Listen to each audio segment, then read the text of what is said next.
सत्य ज्ञानं स्वरूपं सदाचारि पूर्ण सदानन्दरूपं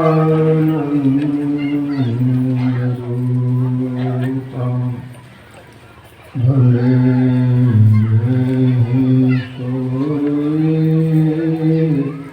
परम गुरु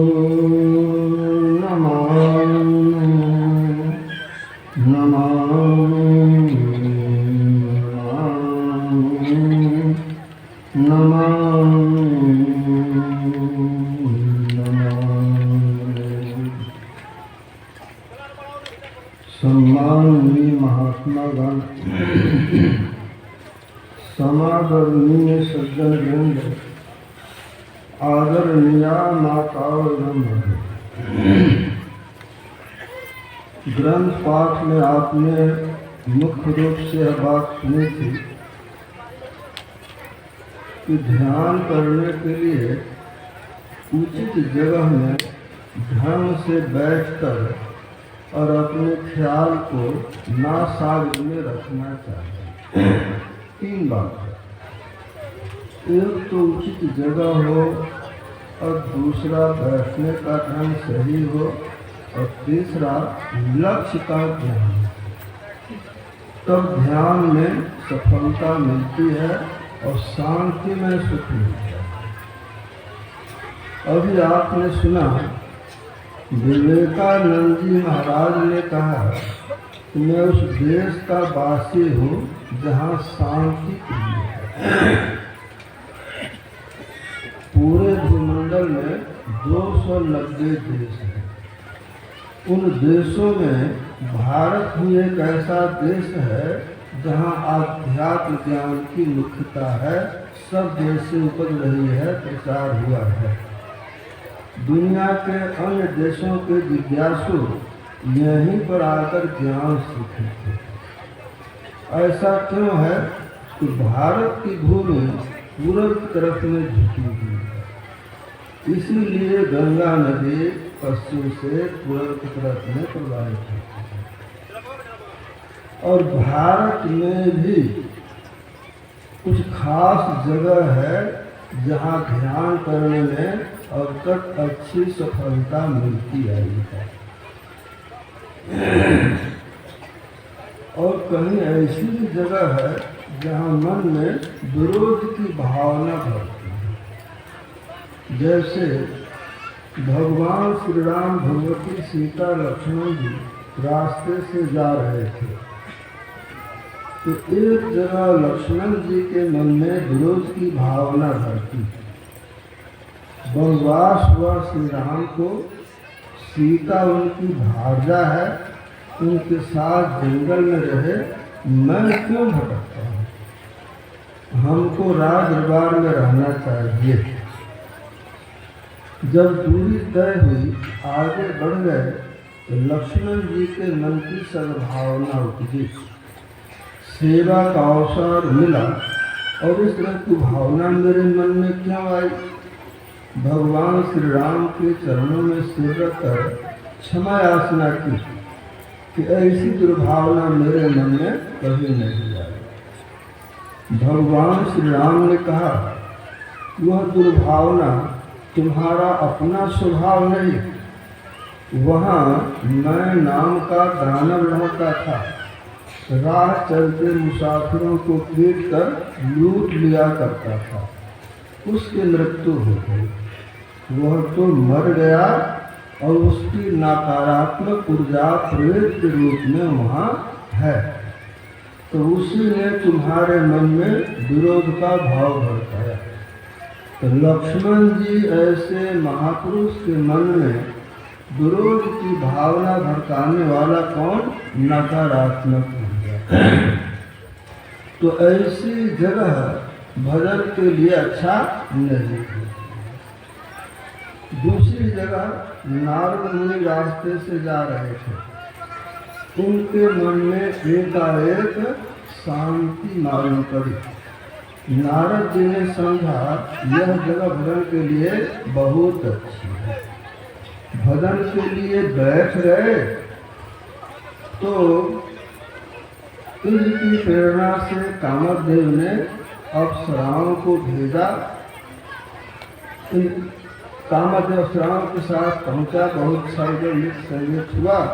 नारद मुनि दिवे में तब अप्सराओं ने क्षमा याचना की कि हे महात्मा, स्वामी की आज्ञा से हम लोग आई हैं, तो हमें आप साथ नहीं देंगे। नारद जी ने कहा साथ नहीं देंगे, और मैं जो भजन करता हूँ स्वर्ग की कामना से नहीं, इंद्र को कह देगा। तब श्रावण ने विचार किया कि मुनि को काम नहीं है, साथ नहीं दिया, क्रोध भी नहीं है, और स्वर्ग का काम है तो लोभ भी नहीं है। ऐसे महापुरुष है जिनको न काम है, न क्रोध है, न लोभ है, ऐसे धन्य।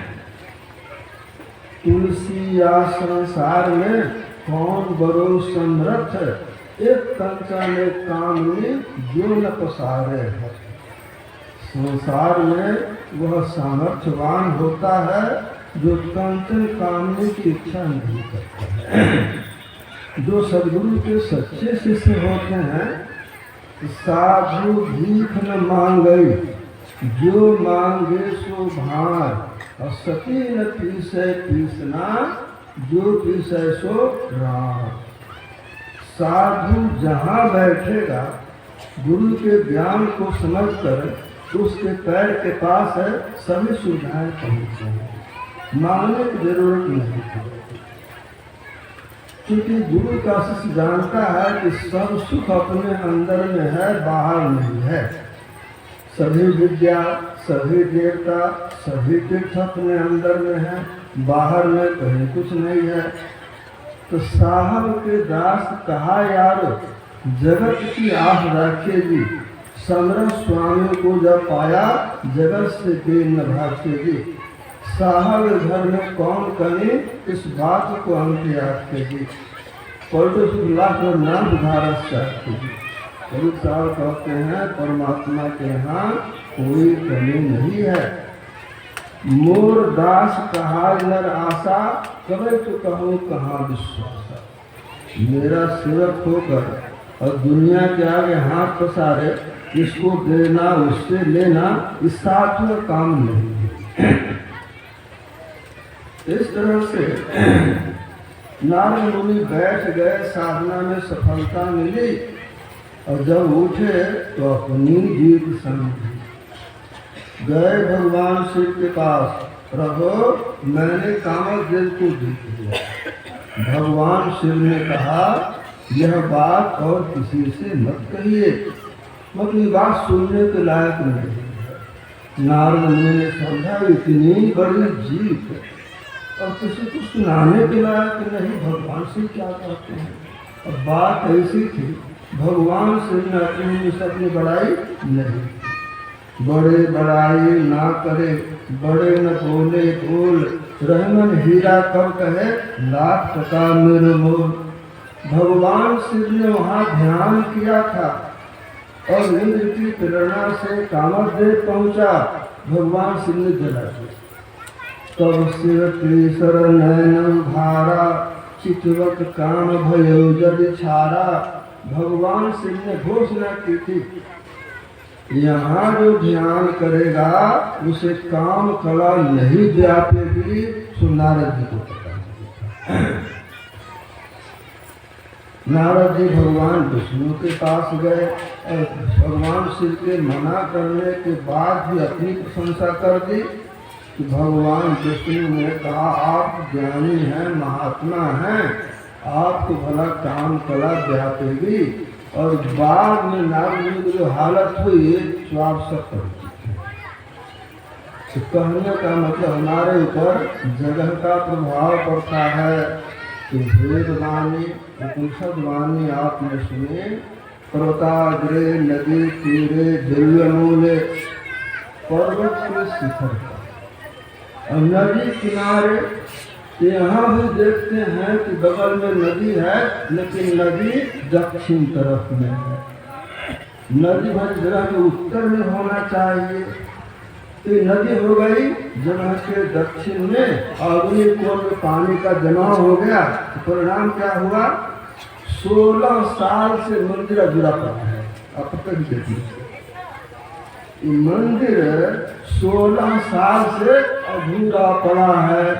खर्चा कम नहीं, हर एक साल इस तरह से खर्चा होता है, सत्संग होता है, सत्संग बहुत तो जब समय साथ देता है तो इंसान छोड़ता है मिट्टी, तो मिट्टी बन जाती है सोना। और समय साथ नहीं देता है तो छू दिया सोना तो हो गया मिट्टी। तो एक तो जगह अनुकूल होनी चाहिए, और दूसरे कोई भी काम करने के लिए जो आकाश में नक्षत्र है उसकी अनुकूलता होनी चाहिए। आपने कभी कभी सुना है कि हम कितना महत्वपूर्ण काम कर डाला, वह नक्षत्र बलि है, वह नक्षत्र बलि है। तो ग्रहों की अनुकूलता को सुदीन कहते हैं और ग्रहों की प्रतिकूलता को दुर्दीन कहते हैं। ग्रह कितने हैं? तो सूर्य, सोम, मंगल, बुध, गुरु, शुक्र, शनि, राहु और केतु। एक स्त्री पति से झगड़ा हो गया तो अपने विष खाली और 2.5 वर्ष के बेटे को विष दे दी। लोगों को पता चला, इलाज किया, प्रयास किया तो स्त्री तो बच गई, अब बेटा मर गया। जब मैं उस गांव में पहुंचा तो लोग स्त्री को बुलाकर मेरे पास आए। उसको जो कहना था कह के चली गई और मैं चुपचाप बैठा रहा। बैठा क्यों रहा? मैं समझ गया उसको राहु ग्रह की प्रतिकूलता थी। जिसको राहु ग्रह की प्रतिकूलता होती है उसका स्वभाव ऐसा होता है, अपने विष खाना, दूसरे को विष देना, किवाड़ी लगा लेना और किरासन तेल डाल कर अपने से अपने देह में आग लगा लेना, फांसी पर जाना, पानी में डूब जाना। तो उसको समझा नहीं सकते क्यों? राहु ग्रह की प्रतिकूलता है। शनि ग्रह की अनुकूलता होती है तो बड़े बड़े सेना नायक बलवान होते से कौन? बिपिन रावत। बिपिन रावत को शनि ग्रह की अनुकूलता रही तो बड़े ऊंचे उठ गए, और तनिक जो से प्रतिकूलता आई तो जहाज क्रैश कर गया। ऐसे मरे जैसे जिंदा आदमी को आग में जला दिया जाए। तो ग्रह की अनुकूलता प्रतिकूलता होती है। लेकिन धरणी दास जी महाराज कहते हैं धरणी सब दिन सुदिन है, करहु कुदिन है नाही। लाभ से बिना जो गुरु सुमिरन हिए माही। सब दिन अच्छे हैं, दुर्दीन भी सुदीन में बदल जाएंगे अगर हमेशा सुमिरन बना रहे। श्री सद्गुरु महाराज नासै रोग हरै सब पीरा, और जपत निरंतर हनुमत वीरा। निरंतर शरीर की सभी बीमारियां और मन के सभी विकास समाप्त हो जाएंगे। लेकिन जाप निरंतर होना चाहिए। सुमिरन तब ही जानिए, छूट कबहु नहीं जाए, और कंद कमल में बैठ के माला फेरे सोच। फेरते जुग गए बीत माला के फेरते, छाला पड़ गए जीव राम को टेरते। माला विजय राख मन को फेरना, और हारे पलटू मुंह के कहे न मिले जिलेबी के हेरना। तो हेरना कहाँ है? खोदना कहाँ? अपने अंदर में। तो जगह अनुकूल हो, शरीर साथ दे तब न मन को पकड़ेंगे। तो तन थिर, मन थिर, वचन थिर, सूरत निरत थिर होए। तन में स्थिरता आएगी, मन में स्थिरता आएगी तो स्मृति में संलग्नता आएगी और वचन में स्थिरता आएगी। स्थिरता का मतलब तौर पर बोलने का स्वभाव होगा। वाणी की पहली विशेषता है चुप रहना, दूसरी विशेषता है सत्य बोलना, तीसरी विशेषता है हितकर बोलना, चौथी विशेषता है मधुर बोलना और पांचवी विशेषता है उतना बोलना जिससे लोग उतारे नहीं। अगर लोग सुनते तो उतार गए, इसका मतलब धर्म सुनाया नहीं गया। राम कथा जिन सुनत अघाही, रस विशेष जाना नहीं। सत्संग कथा सुनकर उतार गए, इसका मतलब गहराई तक पहुंच नहीं हुई, ढंग से सुनाया नहीं गया। ढंग से सुनाया जाए तो उतार हो नहीं सकती है। तो तन में स्थिरता, मन में स्थिरता, तब वचन में स्थिरता आती है, तब मधुरता आती है। तब तो इस तरह से तो जगह अनुकूल होना चाहिए पहाड़ की चोटी पर, नहीं तो पहाड़ के उत्तर तरफ में, नहीं तो पहाड़ के पूर्व तरफ में, नदी के उत्तर, नदी के दक्षिण तरफ में। मतलब हम जहाँ रहते हैं उससे नदी पड़े उत्तर तरफ में, तालाब पड़े उत्तर तरफ में, और नदी उत्तर वाहिनी हो वो जगह अच्छी मानी जाती है। जैसे बनारस, इलाहाबाद, यहाँ नदी उत्तर वाहिनी है, तो वहाँ भजन करने वाले को अच्छी सफलता मिली, वह बन गई जगह तीर्थ भूमि बन गई, वह जगह तीर्थ भूमि बन गई। तो इसी तरह से हमको घर बनाना चाहिए ऐसे कि सब लोग स्वस्थ रहें और बुद्धि आध्यात्मिक हो। तो इसके लिए सुन रहे थे जगह अनुकूल होनी चाहिए। तो मान लिया एक राह गई है उत्तर से दक्षिण और दूसरी राह गई है पूर्व से पश्चिम, और उत्तर पूर्व कोने में जहाँ सड़क मिलती है वो जगह बहुत अच्छी मानी जाती है। रोजगार के लिए, रहने के लिए वो जगह बहुत अच्छी मानी जाती है, स्वास्थ्य के लिए बहुत अच्छी मानी जाती है। और पूर्व मुँह दरवाजा एक नंबर होता है, सवेरे सवेरे धूप आती है और हवा मिलती है शुद्ध। उत्तर मुँह दरवाजा 2 नंबर होता है, पश्चिम मुँह दरवाजा 3 नंबर होता है और दक्षिण मुँह दरवाजा 4 नंबर होता है। तो चाहे राह इधर हो उधर रुख रखी जाती है, लेकिन 2 बात का ख्याल रखा जाता है। पूर्व दक्षिण कोने में रसोई घर होना चाहिए और पूर्व उत्तर कोने में पानी की व्यवस्था होनी चाहिए। पूर्व उत्तर कोने को ईशान कहते हैं, वहाँ पानी की व्यवस्था रखते हैं तो सब लोग स्वस्थ रहते हैं। अगर जल की व्यवस्था करते हैं पूर्व दक्षिण कोने में, घर की महिलाएं बीमार रहती हैं। दवाई में खर्च करना कि फजूल खर्च होता है।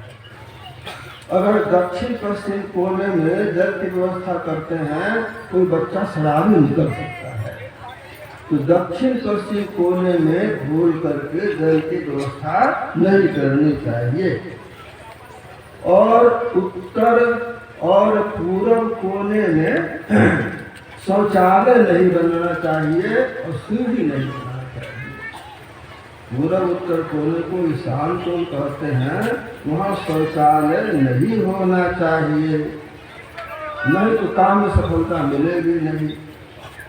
और सीढ़ी नहीं बनाना चाहिए पूर्व उत्तर कोने में, तो सीढ़ी बनाना है दक्षिण में, नहीं तो पश्चिम में और नहीं तो नैऋत्य में। और सीढ़ी को दाहिने घुमाव और विषम संख्या बनाना चाहिए।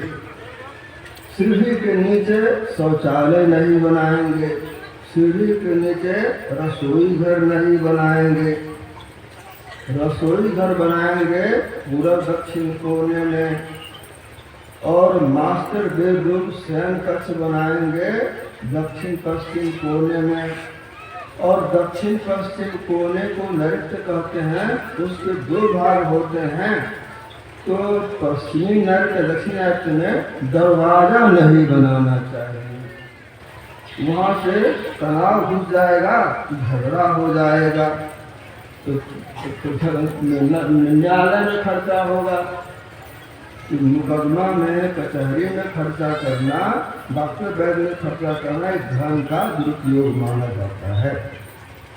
तो वहाँ खर्चा नहीं हो, इसके लिए नरक स्थल में दरवाजा नहीं रखना है, खिड़की नहीं रखना है। दरवाजा कहाँ रखना है? तो पूर्व उत्तर कोने में, नहीं तो पश्चिम उत्तर कोने में। और जगह जो घर का मुख्य दरवाजा है उसमें 4 चौखट जरूर देना है। 4 चौखट नहीं देंगे तो घर बंद करके आराम करेंगे तो नीचे से सांप घुस जाएगा, बिच्छू घुस जाएगा, चूहा घुस जाएगा और मेढक जरूर घुसेगा। मेढक घुसेगा, वो दिन भर छिपके रहेगा, पखाना करेगा, पेशाब करेगा और संध्या होगी तो उछल के बाहर जाएगा। इसलिए सफाई के लिए ऐसा रखना जरूरी है।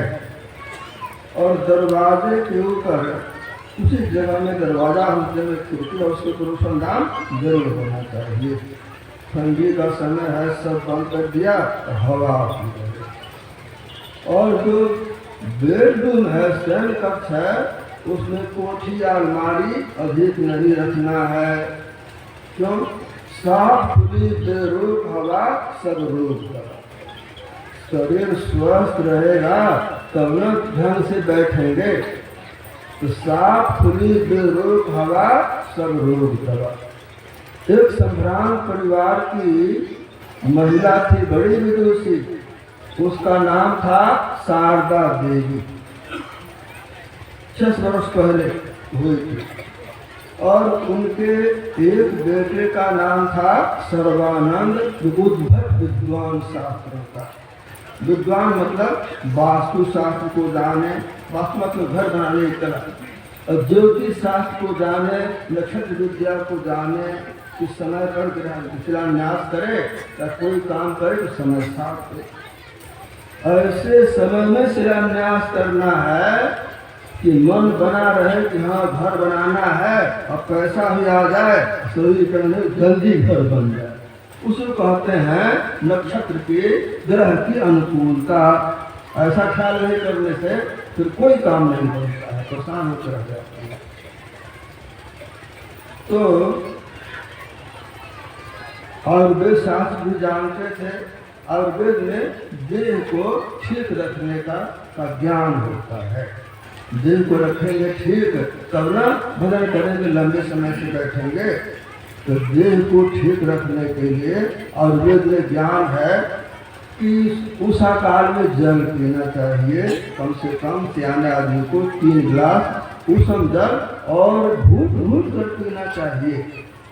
रात भर की लार मुँह में जमा होती है, उसे चिल्ला करके फेंकना नहीं है, वो दवाई है, उसको निगल जाना चाहिए।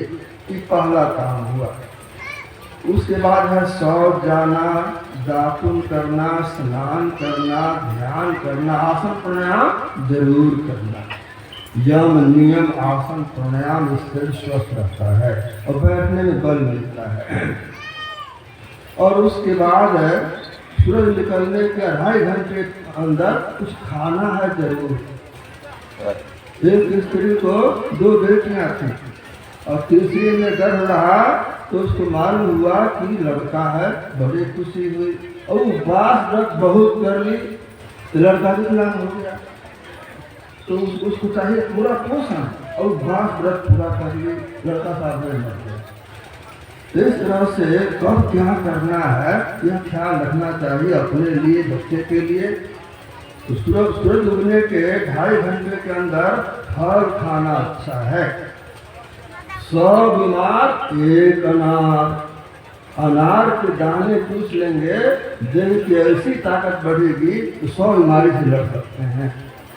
नहीं तो खीरा खाना है, अंगूर खाना है, केला खाना है, नाशपाती खाना है, अमरूद खाना है और 2-4 फल नहीं खाना है। तो खाने का ढंग नहीं जाना। केला खाना है तो केला खाना है, नारंगी तो नारंगी खाना है, सेब तो सेब खाना है। लेकिन गर्मी के दिन में काजू नहीं खाना है। काजू बड़ा गर्म होता है, ठंडी के दिन में थोड़ा खाना है, और गर्मी में खाएंगे तो काजू ही आपको खा जाएगा। तो खाने का ढंग जाना नहीं, इसीलिए खाने का ढंग आयुर्वेद शास्त्र में लिखा है। 10-11 बजे रोटी चावल खाते हैं तो उसके 50 मिनट पहले जल पर्याप्त पी लेना है, और भोजन के तुरंत बाद जल नहीं पीना है। गिलास 2 गिलास है, भोजन से विषमवारी। भोजन के बाद जल पीने से विष का काम करता है। हमारी हुई ध्यान कैसे कर रहे हैं? तो भोजन के बाद 2-3 घूंट जल पीना है कंठ की सफाई के लिए, और 1.5 घंटे बाद घंटे भर बाद पर्याप्त जल पीना है। सौजी नस वेश जमबारी नहीं पता है कि पानी औषध का काम करता है, और जीर्ण से वारी बल प्रदम। भोजन पच गया है तब जो पानी पीते हैं तो खून की सफाई होती है और देह को ताकत मिलती है। इस तरह से शरीर को स्वस्थ रखना है। और सूरज डूबने के 1 घंटा 1.5 घंटा पहले हल्का भोजन करना है, और सूरज डूबने का भोजन नहीं करना है, तब भोजन करने में अच्छा मिलेगा। जो पशु पक्षी सूरज डूबने का भोजन नहीं करते तो बीमार नहीं करते हैं। जो पक्षी सूरज डूबने का भोजन नहीं करते हैं वो कभी बीमार नहीं पड़ते हैं।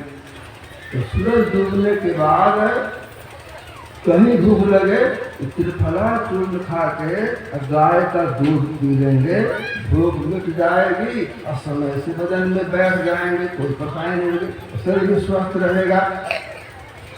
तो इस तरह से आयुर्वेद में बताया गया है कि हमको कैसे जीना है। देह तो अपना है नहीं, ये तो भारी गाड़ी है, मौत का घर है। ये पिंजरा नहीं तेरा हंसा, ये पिंजरा नहीं तेरा, माटी चुन महल बनाया, लोग कहे घर मेरा, ना घर मेरा ना घर तेरा, चिड़िया रैन बसेरा, बाबा दादा भाई भतीजा इनमें कोई न तेरा, कहे कबीर सुनो भाई साधो एक दिन जंगल डेरा। देह आपकी नहीं, तो मौत का घर है। देह घर है, मौत कार है, आम कार है, तो ये निश्चित समय के लिए मिली है देह, और देह छीन जाएगी। इससे काम लेना है, इतना काम लेना है कि मनुष्य की देह छूट जाए तो फिर मनुष्य की देह इससे अच्छी देह मिल जाए, इससे अच्छी देह मिल जाए। तो जाके पूंजी नाम है कबू न हो है हान, नाम विभु न मानवा जन के हाथ विकाम।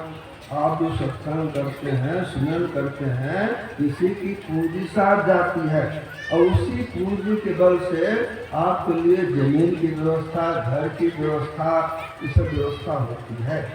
तो यही पूंजी असली पूंजी है। तो सूरज डूबने के बाद जितना देर से भोजन करेंगे उतना शरीर स्वस्थ रहेगा। तो दिन में दही खाना है, रात में भूल से दही नहीं खाना है। कोई मंगनी खिलाए भंडारा में तब भी नहीं खाना है। रात में दही नहीं खाना है, खीरा नहीं खाना है, केला नहीं खाना है, और सत्तू नहीं खाना है। और दूध को गर्म करना है तो मिट्टी के बर्तन में, नहीं तो स्टील के बर्तन में गर्म करेंगे। अन्य बर्तन तो विष हो जाएगा। गाय का भी तो अमृत है, और गर्म कर दिया अन्य बर्तन में तो विष हो जाएगा। 5-10 वर्ष में किडनी खराब, लीवर खराब, जीवन बर्बाद। केवल नींद के बर्तन को घर से निकाल बाहर कर देना है सदा के लिए। कुकर में जो भोजन बनाते हैं तो इतना दबाव पड़ता है कि 87% शक्ति खत्म हो जाती है। 13% शक्ति बचती है। तो पेट तो भरता है और शक्ति मिलती नहीं है। भोजन बनाने में समय लगा कम, और समय कहाँ बीतता है हॉस्पिटल में। माँ गे बाप रे कराते बीतता है। उस समय बीतता है हॉस्पिटल में बीत जाता है। यहाँ समय लगा कम भोजन बनाने में। तो नूने के बर्तन से सावधान रहना है, दिल को स्वस्थ करने के लिए। खाली भोजन भेद जानेंगे और भोजन भेद नहीं जानेंगे, दवा ख्याल नहीं करेंगे, भोजन कैसे करेंगे? ये भगवान की आज्ञा है। तो इस तरह से दिन में फल खाना है, सेब केला नारंगी खाना है, रात में कुछ नहीं खाना है, दही नहीं खाना है। वो दिन शांत दुर्धन पीवे, जब दिन का अंत हो तब दूध पीना चाहिए। और तब देखिए शरीर कितना स्वस्थ रहता है। चैत में 1 महीना नीम का पत्ता खाना चाहिए, गुरु महाराज खाते थे। चैत में 1 महीना नीम का पत्ता खाना चाहिए। चैत तो बीत गया, नीम का पत्ता कितने लोग खाए? कार्तिक में 1 महीना तुलसी का पत्ता जरूर खाना है, गुरु महाराज तुलसी का पत्ता रोज खाते थे। तब शरीर स्वस्थ रहेगा, बुद्धि ठिकाने रहेगी, इस ज्ञान को समझ पाएंगे। तो उस विद्वान के घर में कोई कमी नहीं, न वास्तु की कमी, न दवाई की कमी। और माँ सारे बीमार रहने लगी। जब बीमार रहने लगी, अपने स्वयं विदुषी की भरोसा लेने की, और फिर भी बीमार रहने लगी। दवाइयाँ हुई, कभी स्वस्थ नहीं, परेशानी बढ़ती गई। साधु महात्मा से परिचय बेटा उनका बड़ा विद्वान। सब साधुओं ने कहा कर्म का फल तो भोगना ही पड़ता है, बिना भोगे समाप्त नहीं हो सकता है। तब किसी ने कहा देखो कबीर साहब एक अच्छे महात्मा हैं, आशीर्वाद से क्या नहीं कर देते हैं, उनके पास जाओ। तो लाचारी में सारा खाता देवी कबीर साहब के पास पहुंची। कबीर साहब ने भजन की युक्ति बतला दी, उसको ऐसी युक्ति बताई जिसे पाकर बड़ा धन्य हुई, जो शास्त्रों में नहीं मिला था। तो भजन करने लगी तो बिल्कुल ठीक हो गई 3 दिन में। तब हुआ कि अभी कौन भजन नहीं। उसको प्रेत बाधा था, प्रेत बाधा था उसको। प्रेत बाधा मतलब जो अपने परिवार में पहले पूर्वज मर गए हैं, घर मकान बाल बच्चे की याद में, वो बेघर हो गए, घर नहीं मिला उनको। सहजबाई कहती हैं जगत विषय की वासना है सो नाही हेत, काल मृत्यु कोई मरे निश्चय होए पड़े। सुमिरन ध्यान नहीं करेंगे, मरते समय बाल बच्चों की याद करेंगे, सुमिरन ध्यान नहीं करेंगे तो संसार की याद तो होती है। और माँ बच्चे को रखती है घर में 9 महीना 9 दिन 9 घंटे। जो बच्चे के रह जाएंगे बहुत स्वस्थ रहेंगे, बीमार नहीं पड़ेंगे, और कम रहेंगे तो बच्चे बीमार रहेंगे। तो 9 महीने इतना रखती है घर में, और 3 वर्ष रखती है उसको हाथ में, और 3 भर रखती है दिल में, बड़ी भलाई चाहती है। और मरते समय याद करेंगे बच्चे की तो पेट बन जाएगी। तो कितना घंटा का समय हुआ तो मरते समय स्मरण करना चाहिए। सात संगति की वासना निर्घट पूरी हो, मनुष्य जन्म सत्संग मिले भक्त प्राप्त हो। मरते समय स्मरण होगा तो मनुष्य की देह मिलेगी, गुरु मिलेंगे, भक्ति मिलेगा, और भवसागर से तैरते पार हो जाएंगे। तो उसको प्रेत बाधा की भगवान कृष्ण ने कहा ज्ञान देवतान देवान पितृण यान्ति पितृव्रता भूतान यान्ति भूतज्ञा यान्ति मद्यात्मोत्तमाम। देवों को पूजने वाले वहाँ जाते हैं, पितर भूत को पूजने वाले वहाँ जाते हैं। पितर भूत को पूजना नहीं है, उससे पिंड छुड़ाना है। तो भगवान कृष्ण कहते हैं पितर भूत तो 2 है, तो दोनों में क्या अंतर है? जो अपने खानदान में मर गए उसको कहते हैं पितर, और अपने खानदान में कोई लड़का है और उसका विवाह हुआ दूसरे लड़के से, लड़की के वंश का प्रेत फिर भूत रहता है, उसको भूत कहते हैं। और उसका अनेक श्रेणियाँ हैं, जीन है, खबीस है, और सुशांत काली है। और सुशांत काली 56 रूप बनाती है, और सुशांत काली 56 रूप बनाती है, और उसका गुण अलग अलग है। कोई तो लड़की खाता है, कोई तो प्रसाद पीता है, कोई तो पढ़ाना खाता है, और कोई आप डरते हैं अंतर ग्रंथि में रस निकलता है, वही खा के उड़ जाता है। तो आप जाते हैं रास्ते में बड़का सांप निकल गया, अब डर डर सब तैयार हो गया। और भी बहुत बात है, तो उसको प्रेत बाधा। तो एक तो होता है प्रेत बाधा और दूसरे होता है देव पितर। इंद्रिय द्वार झरोखा नाना, तह तह सुर बैठे कर खाना, आवत देखत विषय दयारी, देह देख प्रताप भारी।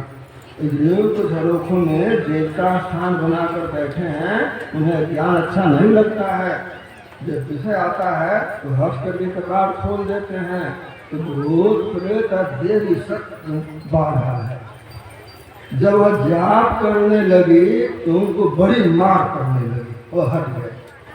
तब कबीर साहब के पास गए देव पितर भूत सभी। उन्होंने कहा कि हे महात्मा, शारदा ने आपका ज्ञान अपना लिया और हम तो भोजन कहाँ करेंगे, हमको तो बिना देह में भोजन मिलता नहीं है। तो गरीब राशि महाराज लिखते हैं, देव पितर ठाढ़े भय हमको ठौर बताओ, और जो हमको पूजे नहीं उसको लूटो खाओ। जो साधना नहीं करता है समेटने का, तो वो जाओ देव भूख रखेगा, उसको लूटो खाओ, तुम्हारे भूख छूट कर दिया।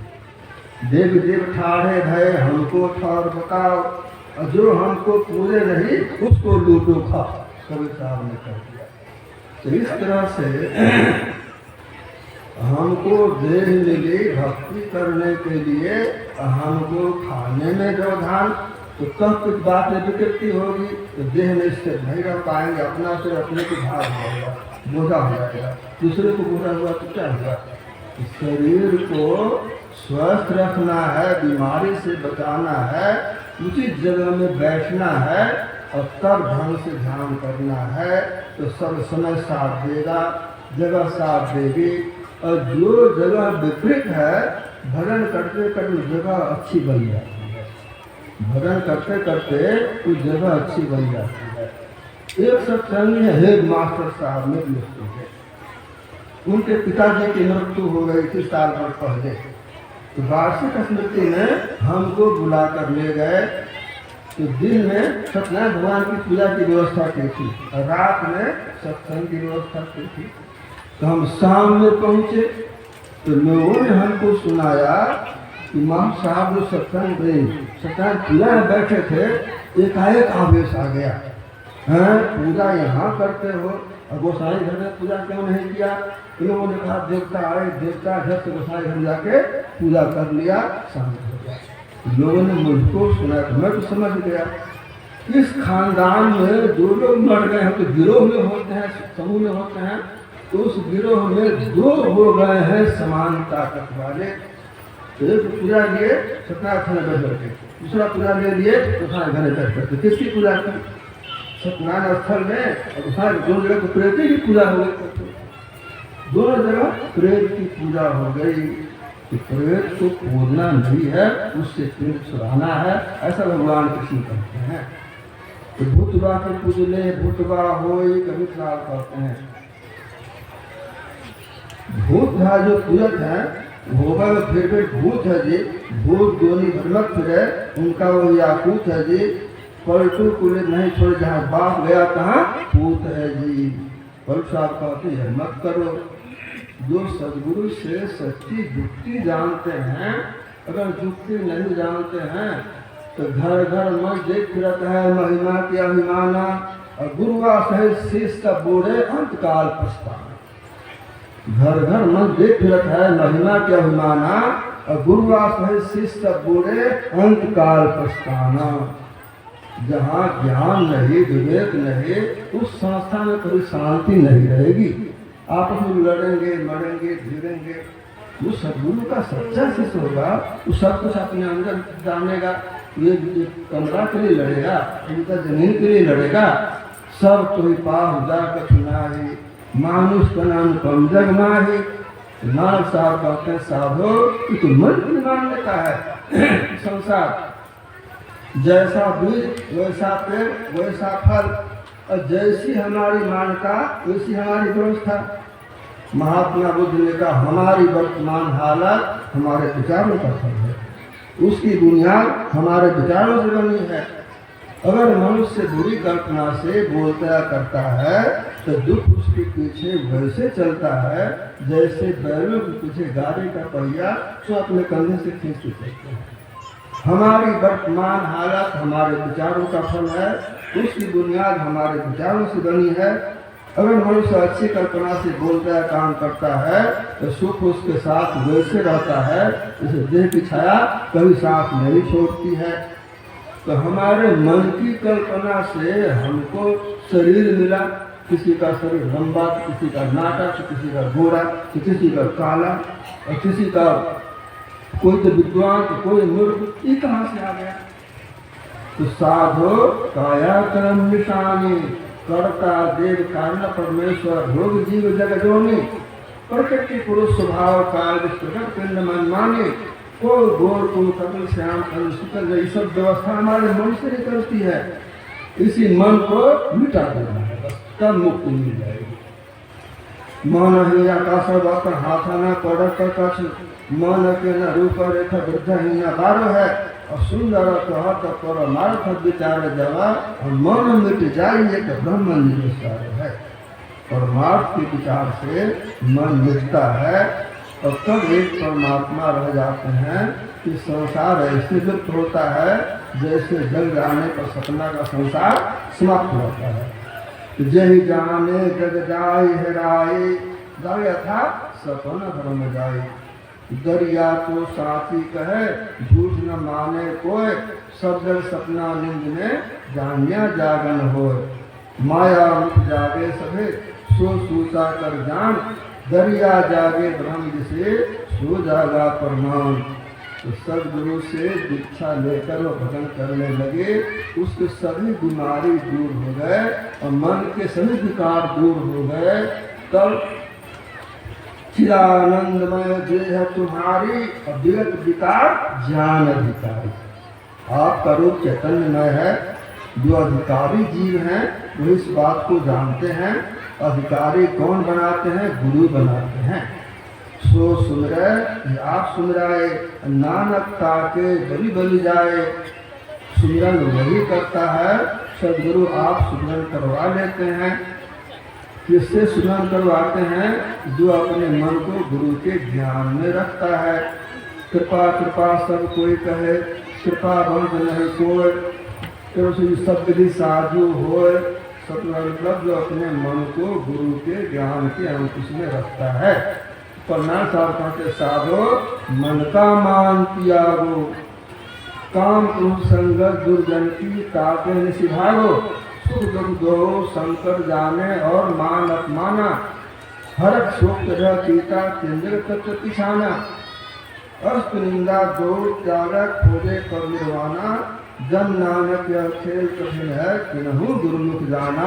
कोई गुरुमुखी जानते हैं वे अपने अंदर खोलते हैं। गुरुमुखी हो गए सो काया खोजे और सब भ्रम भुलाई। जो गुरुमुखी नहीं है जमीन में खोलते हैं, घर में खोलते हैं और तीर्थों में भटकते हैं। कई दौरे द्वारका कई काशी जाए कई मथुरा को चले साहिल घटी मान। यह मसीह यह देहुरा सदगुरु दिया दिखाए भीतर सेवा बंदगी बाहर काहे जाए। इस ज्ञान को समझने वाले कोई गुरुमुखी बिरले होते हैं। गुरु महाराज कहते हैं यथा काल जब था वर्तमान जोई नहीं काल ऐसो रहेगा न वही मिटेगा अवस्था वह न मिटेगा। है सदगुरु जो पाया वही यह बुझेगा। काल का संसार है, देश में जात काल जमात काल मेला ठेला महाकाल। सदगुरु का से मेला ठेला में नहीं जाएगा जमात लगाने के लिए, वो तो अपने अंदर खोजेगा। गुरु सब महात्माओं ने अपने अंदर खोजा है, अपने अंदर मिला और उनके नाम पर इतनी व्यवस्था हो गई। गुरु महाराज के नाम पर यहाँ व्यवस्था सब उनके शिष्यों के लिए गाड़ी की व्यवस्था आने जाने की व्यवस्था, जबकि पूरा ज्ञान आपको अपने अंदर उतारा नहीं। ये सब कौन कर दिया कि जो काल का तो विधान नहीं सर, ये तो काल का जान है सर। काल मुख के निरुक भागो ध्यान के बल भाई रे ऐसो अवसर खोई हो तो रोई हो पछताई। काल के मुंह से निकलना है।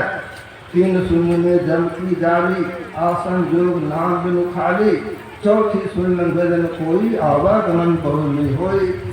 तीन सुनकर काल की पहुँच है। अंधकार में तामस माया, प्रकाश में श्वास माया और सब में सात्विक माया। उसके पर जो पहुँच गए महागण काल की नाही, कहाँ नहीं धूप और छाही।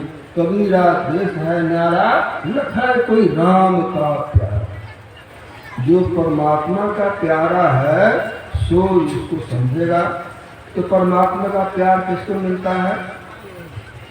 दिन सदृवय दीन पर राम सिर्फ को नहीं, बिना सेवाए खुश होते हैं। जो सत्संग बैठते हैं दीन भाव से, तो परमात्मा उसे खुश रहते हैं। नौमह जिनके एक होई, नारी की चराचर कोई, स्वेत से परिधामनि मोरे। जो सत्संग में बैठते हैं तो परमात्मा के अतिशय प्रिय होते हैं। और जो सत्संग में आकर सबको हाथ जोड़ लेते हैं तो परमात्मा के प्राण प्रिय हो जाते हैं। सब ही मान प्रदाप अमानी, भरत प्राण सब ममते प्राणी। बस परमात्मा खुश हो गए, सब काम बनेगा। मनुष्य की देह मिलेगी, बुद्धि अच्छी मिलेगी, सदगुरु मिलेंगे और सब काम बन जाएगा। संसार में उलझेंगे नहीं, जगह जमीन घर मकान में उलझेंगे नहीं, वे सदगुरु के सच्चे शिष्य होंगे। बस यही आप ग्रंथ पाठ में सुन रहे थे। तो उनको सब अनुकूलता होगी, घर की अनुकूलता, परिवार की अनुकूलता, जगह की अनुकूलता, सब अनुकूलता परमात्मा करते हैं। अपनी बनाई बनाई बनत नहीं, जाको राम न देत बनाई। अपने बनावन कारण केते कोटिन करे उपाय। लक्ष्मी पति नहीं बने काल से, झूठी करत पढ़ाई। तो तुलसी भरोसे राम के रहिए निर्भय होए। अनहोनी होवे नहीं, होनी होए सो होए। परमात्मा के भरोसे रहना है और सुमिरन करना है, तो कोई कामना नहीं करनी है। कहे कभी राम नाम न छोड़ो, सहजे होए सो होए रे। तो विगत काम मम नाम पर आया, शांति जगत बिनती मिलता। निश्चित जगह में ढंग से बैठना है और निष्काम भाव से सुमिरन करना है।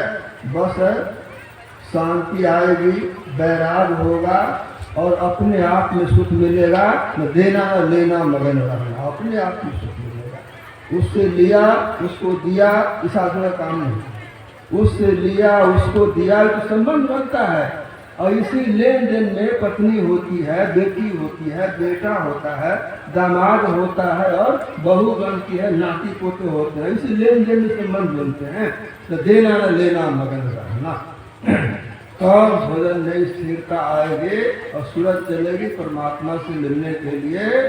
सो ब्रह्म ज्योति ब्रह्म ध्वनि धार धरी, आवरण सारे तोड़ कर और सूरज तरफ विषयों से मुख को मोड़ कर।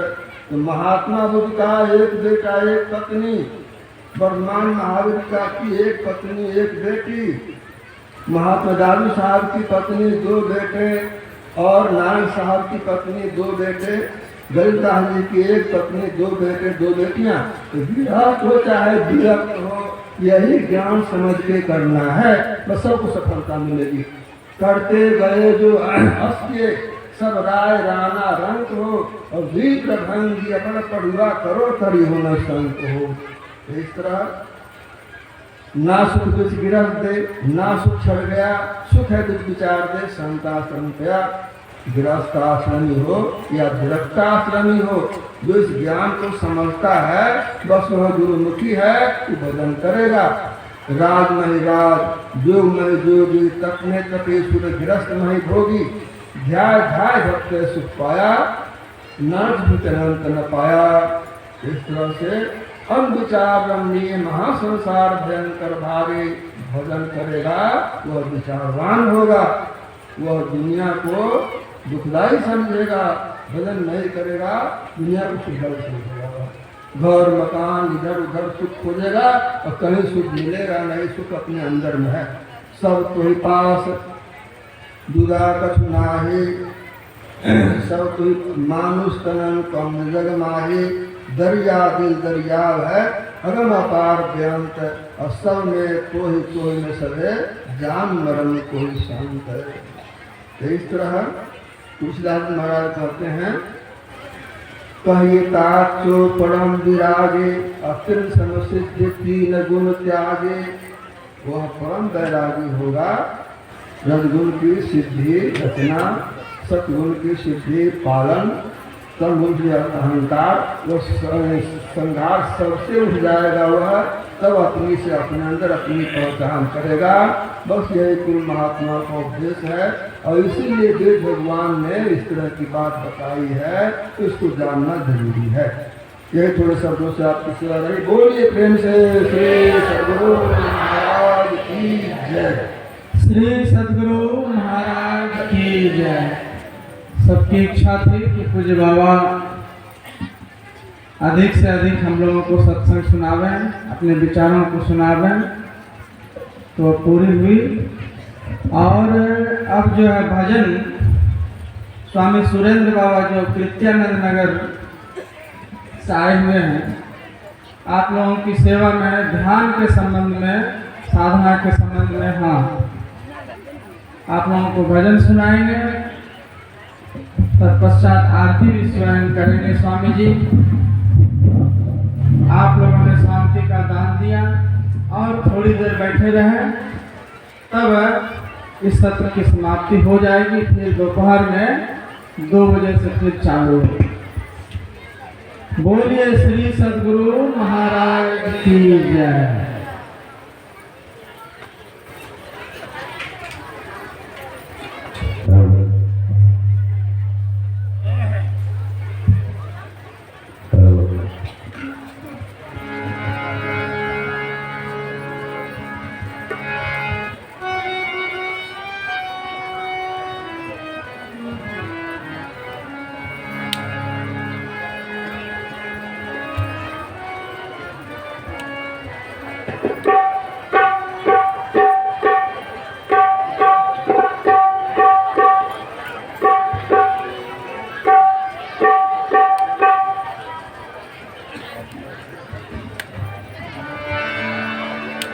श्री सद्गुरु महाराज की।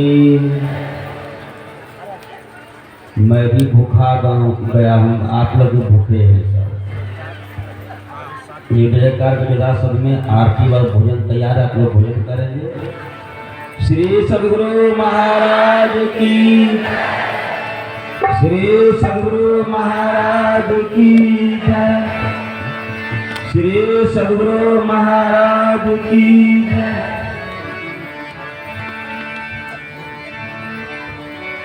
मूल ध्यान गुरु रूप है, मूल पूजा गुरु पांव, मूल नाम गुरु वचन है, मूल सत सतभाव। ये सौ चंदा उगबही,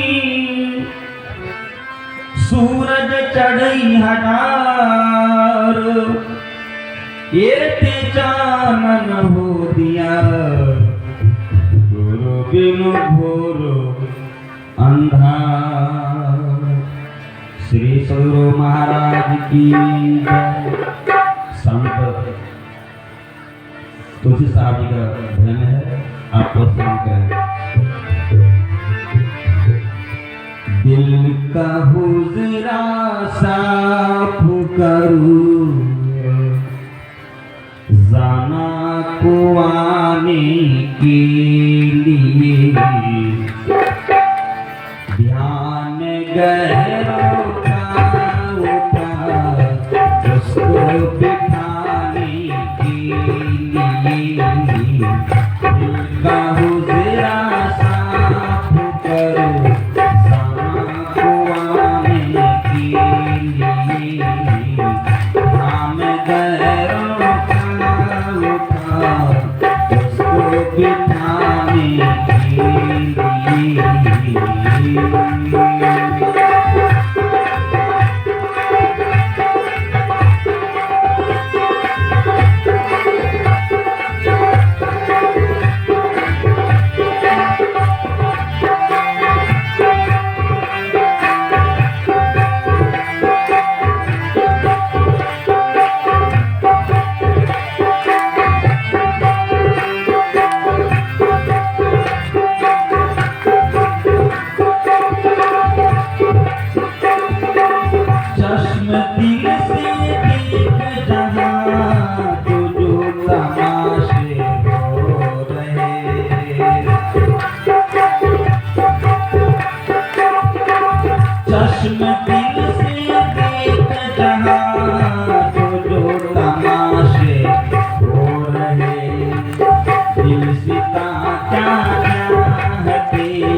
के लिए